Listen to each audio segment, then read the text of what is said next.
I've got this 750 watt Ride1Up. It's called a Portola. The Ride1Up Portola. This little folding e-bike is kind of a little beast. I had the chance to test ride one of these at the Ride1Up showroom in San Diego, right at the top of a hill right there. So you get a good chance to see how it performs out in the wild. After testing out a few of the other folding e-bikes, it gives you a pretty good idea of what you like and what you're looking for. What I can tell you is this is not designed to be a featherlight folding e-bike. This one is meant to be a little bit more robust with some cargo handling capability. It's a little bit heavier, it's more durable. It's still a foldy, but it has some cargo capabilities and it has a nice built-in rear rack to help you. You can bungee cord stuff on there or what have you without worrying about it coming off.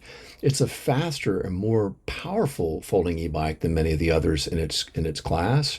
If you're looking for a folding e-bike that can move, this is a decent option.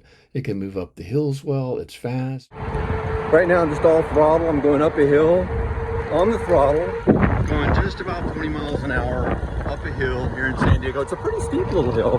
That cargo capability is really a nice feature to have. The Portola's ride quality is pretty good. It was shakier than I would have liked.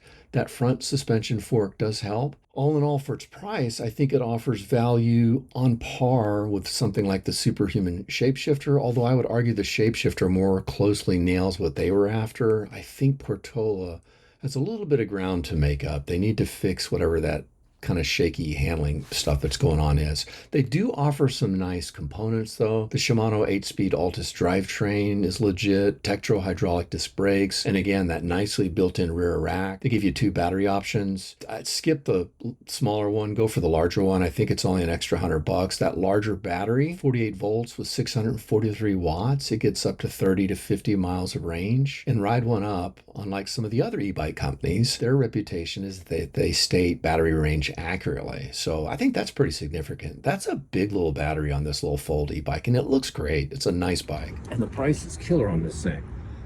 I mean, that's a heck of a lot of technology for that price. If you're going to talk downsides, I would say the weight at 59 pounds. However, you're buying a heavier folding e-bike when you get this one. And again, that shakiness, I don't know if it just needed a front wheel tighten or what have you, but I did find that as something that needs to be addressed. If you'd like to pick one of these up, the Portola comes in charcoal, warm gray, and sea turquoise, like this one, the one that I rode. But it's not going to fold down as easily for the multimodal commuters who need to carry it onto light rail or public transit or upstairs into small apartments, that sort of thing. I tested out this sea turquoise. I really liked it. This is the one I would pick.